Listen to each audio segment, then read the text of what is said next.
चलो बच्चों, तो आज हम लोग हिंदी में सेकंड चैप्टर शुरू करते हैं, जो चैप्टर का नाम है न्याय मंत्री, जिनके लेखक हैं श्री सुदर्शन और जिसका साहित्य प्रकार एक कहानी है। ये एक छोटी सी कहानी है श्री सुदर्शन की लिखी हुई, कि जो कहानी हमें हमारी जिम्मेदारी समझने का एहसास दिलाती है, हमें हमारी जिम्मेदारी कैसे निभानी चाहिए, ये मोरल इस कहानी का है। जो कहानी अगर समझे ना, ये कहानी सम्राट अशोक की है। सम्राट अशोक और उनके खास न्याय मंत्री शिशुपाल की है। सम्राट अशोक और शिशुपाल शिशुपाल सम्राट अशोक के न्याय मंत्री कैसे बने, वो हम लोग इस चैप्टर में समझेंगे। देखो, तो एक कहानी की तरह समझें इसे। तो कहानी की शुरुआत होती है कि शाम का समय था, अंधेरा होने वाला था और शिशुपाल वो अपने घर पर जो है वो बैठे हुए थे। तभी अचानक बाहर से जो है वो किसी ने दरवाज़ा खटखटाया। ब्राह्मण शिशुपाल ने जो है वो ये दरवाज़ा खोलते हुए पूछा कि भाई कौन है। तो बाहर से जो है वो किसी ने आवाज़ दी कि भाई मैं एक परदेसी हूँ, क्या भाई मुझे रात काटने के लिए आपके यहाँ पर स्थान मिलेगा। मैं एक परदेसी हूँ, मुझे रात काटने के लिए आपके यहाँ पर स्थान मिलेगा। शिशुपाल ने देखा कि वो एक अच्छा खासा नौजवान था वहाँ पर, और हमें पता ही है कि हमेशा हमारे यहाँ पर भगवान अतिथि को भगवान की तरह मानते हैं, मेहमान को भगवान की तरह मानते हैं। और शिशुपाल तो ब्राह्मण था, उनका तो धर्म ही यही है कि अतिथि जो भी मेहमान आए हुए हैं उनकी भगवान की तरह सेवा करना। इसीलिए उस परदेशी को देखकर शिशुपाल तो खुश हो गए। उन्होंने कहा कि हाँ भाई ज़रूर, ये तो मेरा सौभाग्य है कि आपके आने से तो मेरा घर पवित्र हो जाएगा, कि आइए पधारिए। उस मेहमान को, उस परदेशी को शिशुपाल ने अपने घर पर जो है वो ये ठहराया। रात जो है वो रहने के लिए, पूरी रात रहने के लिए उनको जगह दी। उनको खाना वगैरह खिलाकर अच्छी तरह से आदर सत्कार किया। काफ़ी अच्छी तरह से उनको जो है वो ये आदर दिया, रिस्पेक्ट दी दोनों ही। उसके बाद शिशुपाल और वो परदेसी, वो दोनों ही जो है कुछ देर खाना वगैरह खाकर फिर देश की, राज्य की व्यवस्था के ऊपर जो है वो बातें करने लगे। जो जनरल बातें थी, राज्य की व्यवस्था के ऊपर बातें करने लगे। शिशुपाल कह रहे थे कि आजकल बड़ा अन्याय हो रहा है।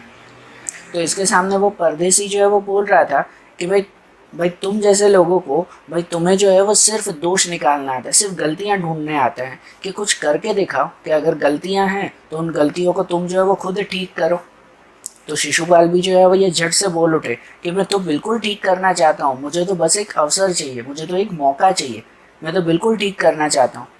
तो वो परदेसी एकदम शौक होकर जो है वो ये एकदम चौंक कर वो पूछ रहा था कि क्या तुम्हें सच में अवसर चाहिए। तो शिशुपाल कह रहा था कि हाँ भाई बिल्कुल, मुझे एक अवसर, मुझे एक मौका चाहिए कि मैं इस पूरे देश में जो भी अन्याय, जो भी गलतियाँ चल रही है उसे मैं ठीक कर लूँगा। तो वो परदेसी बोल रहा था कि अच्छा, तुम जो है वो जब ठीक करोगे उसके बाद जो है वो देश में कोई भी अन्याय नहीं होगा, उसके बाद कुछ भी अन्याय नहीं होगा। तो वो शिशुपाल कह रहा था कि भाई बिल्कुल भी नहीं होगा, भाई मुझे एक बार मौका तो मिले। तो वो परदेसी पूछ रहा था कि तुम जब जो है, अगर तुम इस देश को संभालने लगे तो क्या कोई भी अपराधी दंड से बचेगा नहीं, कि हर कोई अपराधी को पूरा दंड मिलेगा। तो उसने कहा, शिशुपाल ने कहा बिल्कुल मिलेगा, कि भाई मुझे सिर्फ एक मौका चाहिए, मैं बिल्कुल हर अपराधी को पूरा दंड दूंगा। तो वो परदेसी हंसकर बोल रहा था कि तुम भी सिर्फ बोल रहे हो कि ये बहुत ही कठिन काम है, तुम्हें जो है वो ये कुछ भी नहीं, तुम कुछ भी नहीं कर पाओगे, अभी भले ही जो है वो बोल रहे हो। तो शिशुपाल पूरे जोश के साथ जो है वो बोल रहे थे कि भाई मैं ब्राह्मण हूँ, मेरे लिए जो है वो कुछ भी कठिन नहीं है, कि एक बार मुझे मौका तो मिले, मैं तो मेरे न्याय का डंका बजा के दिखाऊंगा, मतलब मैं सही न्याय बताकर जो है वो दिखाऊंगा। वो परदेसी उस शिशुपाल के ऊपर जो है वो ये हंसने लगा। थोड़ी देर के लिए दोनों दूसरी बातें करने लगे और आराम से सो गए। सुबह उठकर वो परदेसी जो है वो अपने घर की तरफ चला गया, अपने रास्ते की तरफ चला गया, और शिशुपाल भी जो है वो ये अपने घर पे अपने काम में लग गया। कुछ दिन बीत गए इस बात को, कि तब शिशुपाल के घर पर जो है वो कुछ सिपाही आए और उनको कहा, शिशुपाल को कहा उन सिपाहियों ने कि भाई चलो, राजा ने जो है वो ये तुम्हें बुलाया है, कि दरबार में बुलाया है राजा ने। शिशुपाल एकदम से चौंक गए कि भाई मैंने क्या गलती की है, मैंने तो कुछ किया ही नहीं, राजा क्यों बुला रहे हैं। वो जो है वो उसे बिल्कुल भी समझ में नहीं आ रहा था कि राजा अचानक मुझे क्यों बुला रहे हैं। उसे एक बात मन में खटकी कि कहीं वो परदेसी आया था, उस परदेसी ने जाकर राजा को मेरी चुगली तो नहीं कर दी, मेरी शिकायत तो जाकर परदेसी ने उस राजा को तो नहीं बता दी। अब राजा का हुक्म था, वो टाल तो सकते नहीं। तो शिशुपाल जो है वो डरते हुए राजा के पास गए और वहाँ जाकर राजा के दरबार में जाकर शिशुपाल और ज़्यादा चौंक गए, क्योंकि उन्होंने देखा कि जो परदेसी उसके घर पे आया था वो और कोई नहीं, वो खुद सम्राट अशोक थे। वो खुद जो है वो राजा थे, जो एक परदेसी बनकर उसके घर पर आए थे। और फिर उस सम्राट अशोक ने शिशुपाल को कहा कि भाई, तुमने मुझे कहा था ना कि तुम्हें मौका चाहिए एक, तो आज मैं तुम्हें मौका देता हूँ, न्याय करने का मौका देता हूँ, क्या तुम तैयार हो? मतलब वो जो परदेसी आया था ना शिशुपाल के यहाँ पर, वो शिशुपाल के यहाँ पर वो परदेसी नहीं, वो खुद राजा थे, सम्राट अशोक थे। और वो शिशुपाल की जैसे परीक्षा लेने के लिए ही वहाँ पर आए थे। तब उस परदेसी के सामने, मतलब राजा के सामने, शिशुपाल बोल रहे थे ना कि भाई मुझे बस एक मौका मिले तो मैं पूरे राज्य को सब कुछ ठीक कर दूंगा। तो अब वो राजा ने खुद जो है वो शिशुपाल को बुलाया और वो अब उसे शिशुपाल को कह रहे थे कि भाई तुम्हें मौका चाहिए था ना, तुम्हें अवसर चाहिए था ना, मैं तुम्हें अवसर देता हूँ, क्या अब तुम तैयार हो? तो शिशुपाल पहले तो घबरा गए, फिर जो है वो सोचकर बोल रहे कि चलो अब राजा की यही मर्जी है तो भाई मैं भी तैयार हूँ। तो राजा ने भी जो है वो उसी वक्त कह दिया कि चलो ठीक है, अब कल से जो है वो तुम ही इस राज्य के न्याय मंत्री हुए, तुम ही इस राज्य के न्याय मंत्री हो अब कल से। और राजा ने, सम्राट अशोक ने अपने हाथ से एक अंगूठी उतार कर वो शिशुपाल को पहना दी। वो अंगूठी और कुछ नहीं, वो सम्राट अशोक की राजमुद्रा थी। उनकी राजमुद्रा, उनकी जो है वो राज्य की निशानी थी। और वो अब शिशुपाल को दे दी गई कि अब शिशुपाल यहाँ के न्याय मंत्री हैं। तो अब शिशुपाल को जो मौका चाहिए था, उन्हें जो अवसर चाहिए था, वो मौका, वो अवसर उन्हें मिल गया। अब शिशुपाल न्याय मंत्री बन गए और उन्होंने राज्य को संभालने का जो है वो काम शुरू कर दिया। और इतनी अच्छी तरह से सच में उन्होंने जो है वो राज्य को संभाला कि कुछ ही दिनों में पूरे राज्य में एकदम से जो है वो शांति होने लगी। पूरे राज्य में अब कोई भी तरह का अपराध, कोई भी तरह का जो है वो गलत काम कोई इंसान अब नहीं करता था। अब किसी को जो है वो कोई डर नहीं था, न चोरी का, न लूट का, न कोई मार का, किसी को डर नहीं था। क्योंकि हर कोई इंसान को, राज्य में रहने वाले हर किसी को अब विश्वास था कि अब शिशुपाल न्याय मंत्री हैं तो भाई हमें अब कुछ भी डरने की ज़रूर नहीं है। यहाँ तक के लोगों के मन में से तो डर इतना निकल गया था कि अब तो लोग जो है वो अपने घर के दरवाजे तक खुले छोड़कर चले जाते थे कि भाई चोर वगैरह तो अब तो आएंगे ही नहीं, हमारे राज्य में तो ऐसा कुछ भी नहीं है। हर तरफ न्याय मंत्री शिशुपाल की जय जय होने लगी। हर कोई जो है वो ये उनके यहाँ पर जय जय करने लगा कि भाई शिशुपाल जैसा न्याय मंत्री और कोई भी नहीं। सब उसकी वाह वाह करने लगे। लगभग 1 महीने तक शिशुपाल ने अच्छी तरह से जो है वो सब कामकाज संभाला। पूरे राज्य में 1 महीने में ही उनकी जो है वो बहुत वाह वाह हुई। लेकिन इसके बाद किसी दिन अचानक एक रात को जो है वो एक पहरेदार की हत्या हो गई। और कोई नहीं, कोई आम इंसान नहीं, राजा के महल के पहरेदार की हत्या हो गई। और सुबह होते ही वही चारों तरफ जो है वो ये बात फैल गई कि हमारे राज्य में तो न कभी चोरी होती है, न कोई लूट होती है, न हत्या होती है, कि शिशुपाल ने इतनी अच्छी तरह से सब कुछ संभाला है कि अब अचानक से ये हत्या कौन सी हो गई। लोग बहुत ही हैरान हो चुके थे। शिशुपाल की तो नींद ही उड़ गई। उन्होंने खाना पीना छोड़कर रात दिन एक कर दिया कि भाई आखिरकार वो हत्यारा है कौन, कि इतनी अच्छी तरह से राज्य संभालने के बावजूद हमारे राज्य में कौन ये हत्यारा है। जब बहुत मेहनत करने के बाद शिशुपाल ने पूरी मेहनत के साथ जब अपराधी का पता लगाया, जब उन्होंने पता लगाया कि असली में जो है वो हत्या किसने की थी, तो शिशुपाल जो है वो ये एकदम से शॉक हो गए, एकदम से चौंक गए। उनके तो आश्चर्य का ठिकाना न रहा, क्योंकि उस पहरेदार की हत्या करने वाला और कोई नहीं, खुद सम्राट अशोक थे। खुद सम्राट अशोक ने जो है वो उस पहरेदार की हत्या की थी। अब शिशुपाल बहुत ही जो है वो, जैसे कहते हैं, कंफ्यूज हो चुके थे, बहुत ही परेशान हो चुके थे कि अब राजा को कैसे सजा दी जाए। ये खून तो, ये हत्या तो राजा ने की है खुद, तो अब सबके सामने कैसे कहा जाए कि भाई राजा ही अपराधी है। और कोई अगर हत्या करे तो उसे जेल में बंद कर दिया जाएगा, उसे जो है वो फांसी चढ़ा दी जाएगी, उसे दूसरी सजाएं देंगे। अब राजा को कैसे सजा दी जाए। शिशुपाल तो खुद परेशान हो गए कि अब सबके सामने कैसे कहूँ कि राजा खुद ही जो है वो अपराधी हैं, कि उन्होंने ही उस पहरेदार का हत्या की है, उस पहरेदार की हत्या राजा ने की है। अब शिशुपाल जो है वो परेशान थे, लेकिन क्या करें, वो खुद न्याय मंत्री भी थे। न्याय करना हर किसी के लिए ज़रूरी है। अगर कोई गलती कर रहा है तो फिर भले वो राजा हो या प्रजा हो, न्याय मंत्री को सबको सज़ा देनी है। इसलिए शिशुपाल ने तो सोच लिया कि भले वो राजा हैं, सज़ा तो उन्हें भी मिलनी चाहिए, लेकिन किस तरह से, कैसे जो है वो राजा को सज़ा दी जाए। वो कोई छोटे मोटे तो इंसान थे नहीं, खुद राज्य के राजा थे कि जिन्होंने शिशुपाल को खुद जो है ये न्याय मंत्री बनाया था। अब शिशुपाल खुद उसी राजा को जो है वो सजा देंगे। लेकिन क्या करें, फिर भी शिशुपाल ने मनी मन जो है वो ठान लिया कि वो इसका जो है वो सॉल्यूशन, वो इसका जवाब ज़रूर निकालेंगे। अगले दिन शिशुपाल दरबार में पहुंचे। सम्राट अशोक, वो राजा, अपने सिंहासन पर बैठे हुए थे। शिशुपाल जैसे ही दरबार में आए ना, तो राजा ने शिशुपाल से उसी वक्त पूछा कि अपराधी का पता चल गया। तो न्याय मंत्री शिशुपाल ने भी पूरे जोश के साथ जो जवाब दिया कि हाँ, पता चल गया है मुझे। तो राजा ने उसी वक्त कहा कि भाई, कौन है अपराधी, किसने हत्या की है, उसे सामने लेके आओ मेरे।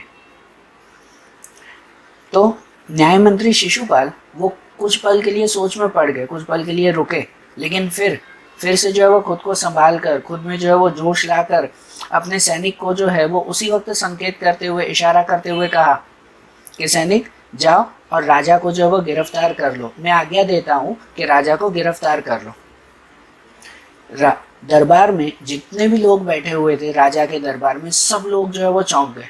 सब जो है वो ये सबकी आंखें जो है वो फट गई कि न्याय मंत्री और कोई नहीं, राजा को गिरफ्तार करने के लिए बोल रहा है, कि राजा को सजा देने के लिए बोल रहा है। खुद राजा का जो है वो गुस्सा बढ़ गया, उसका चेहरा जैसे गुस्से से लाल हो गया राजा का। राजा अपने सिंहासन से एकदम से जो है वो ये उठ खड़े हुए और गुस्से में जो है वो बोलने लगे कि तुम्हारी इतनी हिम्मत कि तुम जो है वो राजा को सजा देने के लिए कह रहे हो। उस न्याय मंत्री शिशुपाल ने राजा का ये जवाब तो ऐसे दिया कि जैसे उन्होंने जो है वो राजा का गुस्सा सुना ही ना हो। उन्होंने सीधे ही जो है वो ये सैनिक को फिर से कहा कि भाई, मैंने तुम्हें क्या बोला, तुम्हें सुनाई नहीं दे रहा है कि जाओ और अपराधी को गिरफ्तार कर लो। अब राजा को राजा भी उन्होंने नहीं कहा, न्याय मंत्री शिशुपाल ने सीधा ही उसे कहा कि ये तो अपराधी हैं, अपराधी को गिरफ्तार कर लो। न्याय मंत्री ने जब ये बात कही तो अब सैनिक भी जो है वो ये डरते हुए राजा के पास गए और राजा के हाथों में हथकड़ी लगा दी। और न्याय मंत्री ने दरबार में सबके सामने कहा कि राजा अशोक, कि भाई तुमने ही जो है वो पहरेदार की हत्या की है, कि तुम अपनी गलती मान लो, नहीं तो तुम्हारी सजा भी जो है वो बढ़ाई जाएगी। अब दरबार में सब कुछ जो है, हर कोई एकदम सन्नाटे के साथ जो है वो ये सुन रहा था। और अब जो है वो राजा का गुस्सा भी जो है वो शांत हो गया और राजा भी चुप हो गए। राजा के हाथों में भी अब हथकड़ी पड़ चुकी थी। अब क्या कहें, राजा को भी तो पता ही था ना कि भाई आखिरकार हत्या तो मैंने ही की है ना। और शिशुपाल न्याय मंत्री ने उनसे सीधा ही कहा कि भाई देखो, हत्या तुमने ही की है, तुम अपनी गलती मान लो, नहीं तो तुम्हारी सजा और बढ़ाई जाएगी। राजा ने कुछ देर के लिए कुछ भी जवाब नहीं दिया। तो न्याय मंत्री शिशुपाल ने फिर से पूछा कि तुम अपनी गलती मानते हो या नहीं मानते हो। तब राजा ने धीरे से बोलते हुए जो है वो ये कहा कि हाँ, मैं अपनी गलती मानता हूँ कि उस पहरेदार की हत्या मैंने ही की है, लेकिन वो पहरेदार उदंड था, वो पहरेदार घमंडी था, बुरा था, इसलिए मुझे उसकी हत्या करनी पड़ी। तो न्याय मंत्री शिशुपाल ने कहा कि वो उदंड था या नहीं था, वो घमंडी था या नहीं था, वो दूसरे नंबर की बात, लेकिन तुमने चोरी से एक राज कर्मचारी की, एक राजा के पहरेदार की जो है वो हत्या की है, इसका मतलब तुम अपराधी हो और तुम्हें मृत्युदंड जरूर दिया जाएगा। ये न्याय मंत्री शिशुपाल ने सीधा ही जो है वो जवाब दिया कि तुम अपराधी हो और तुम्हें मृत्युदंड जरूर दिया जाएगा। देखो कि उस राजा ने जरूर उस पहरेदार की हत्या की थी। वो क्यों हत्या की होगी? क्योंकि पहरेदार बुरा था, वो घमंडी था, इसलिए राजा ने उसे हत्या की। लेकिन एक पहरेदार की बिना बोले छुपकर हत्या करना, ये भी तो गलत है ना। फिर वो गलती भले ही राजा करे या कोई इंसान करे, कोई दूसरी प्रजा करे, था तो वही। और कोई भी हत्या करता है तो उसे भी मृत्युदंड, उसे भी जो है वो फांसी की सजा दी जाती है। और अब तो राजा ने खुद जो है वो हत्या की है, तो क्या राजा को भी अब जो है वो फांसी की सजा दी जाएगी? क्योंकि न्याय मंत्री शिशुपाल ने तो सीधा ही कह दिया कि तुमने हत्या की है, भले वो पहरेदार कैसा भी था, तुमने उसकी हत्या कर दी, इसका मतलब तुम्हें भी मृत्युदंड की सजा मिलेगी ही। न्याय मंत्री शिशुपाल ने सीधा राजा को कह दिया कि तुम्हें भी फांसी की सजा मिलेगी। अब अगर राजा को ही फांसी दे दी जाएगी तो राज्य कैसे चलेगा। दरबार में खड़े हुए सब लोग अपनी जगह से उठ गए। राजा भी जो है वो ये सिर झुकाकर वहां पर जो है वो खड़े रह गए कि अब वो अपनी गलती का एहसास उन्हें हो रहा था, लेकिन क्या करें। न्याय मंत्री शिशुपाल के सामने अब जो है वो कुछ भी बोल नहीं पा रहे थे। और मनी मन राजा का जो है खुशी का ठिकाना नहीं हो रहा था। वो सिर झुकाकर खड़े थे, लेकिन उनके मन में खुशी बहुत थी। खुशी इस चीज़ की थी कि उन्होंने बिल्कुल सही न्याय मंत्री चुना है। आप बताओ कि वो शिशुपाल न्याय मंत्री वो अपनी जगह पे सही था ना। हमारे यहाँ पर अक्सर कैसा होता है कि कोई बड़ा इंसान अगर गलती करे तो उसे माफ़ कर दिया जाता है कि नहीं भाई ये तो बहुत बड़ा इंसान है, कि इसकी गलती की सज़ा थोड़ी दी जाएगी। लेकिन न्याय मंत्री शिशुपाल, उन्होंने बिल्कुल सही न्याय किया कि अगर गलती की है तो फिर भले वो राजा हो या प्रजा हो, सज़ा तो सबको मिलेगी। तो इसलिए राजा मनी मन खुश तो बहुत हो रहे थे कि उन्होंने बिल्कुल सही इंसान चुना है, कि वो राजा को भी जो है वो सज़ा देने से पीछे नहीं हटता। लेकिन अब वहाँ दरबार में खड़े हुए सब लोग तो कंफ्यूज थे ना कि अगर राजा को ही फांसी की सज़ा दे दी जाएगी तो फिर कैसे काम चलेगा, किस तरह से जो है वो होगा। तभी न्याय मंत्री शिशुपाल ने अपने दूसरे सैनिक को जो है वो ये कहा कि जाओ तुम और जाकर जो है वो राजा की सोने की मूर्ति जो है वो लेकर आओ। न्याय मंत्री शिशुपाल ने पहले ही राजा की एक सोने की मूर्ति बना के रखी थी और अपने सैनिकों को कहा कि जाओ वो मूर्ति लेकर आओ। और न्याय मंत्री ने जो है वो वहाँ पर सबके सामने खड़े रहकर कहा कि यह सच है कि मैं न्याय मंत्री हूँ, और यह भी सच है कि अपराधी को दंड मिलना ही चाहिए, परंतु अपराधी और कोई नहीं, खुद राजा हैं। और शास्त्रों में राजा को ईश्वर का रूप माना गया है। शास्त्रों में राजा को भगवान की तरह मानते हैं, इसीलिए भगवान को दंड नहीं दे सकते, भगवान को सजा नहीं दे सकते। इसीलिए मैं आज्ञा देता हूँ कि इस राजा को, सम्राट को चेतावनी देकर जो है वो छोड़ दिया जाए और उनकी जगह पर इस सोने की मूर्ति को फांसी पर लटका दिया जाए, कि जिससे लोगों को आगे शिक्षा मिले कि अगर कोई भी गलती करेगा तो फिर भले वो राजा हो या प्रजा हो, उसे सजा एक जितनी ही मिलेगी। इसकी बात सुनकर सब लोग, दरबार में सभी लोग जो है वो जोर जोर से तालियां बजाने लगे। हर कोई शिशुपाल की जय जयकार करने लगे कि क्या सही जो है वो उन्होंने फैसला लिया है। न्याय मंत्री शिशुपाल ने कितना सही फैसला लिया कि उनको राजा को सजा देनी थी, लेकिन कैसे सजा दें। उन्होंने कहा कि हमारे शास्त्रों में राजा को तो भगवान की तरह मानते हैं और भगवान को सजा नहीं दे सकते। इसीलिए जब वो कैसे कोई पहली बार गलती करता है तो उसको वार्निंग दे देते हैं ना, कि भाई आज गलती की है, आज के बाद ऐसी गलती मत करना।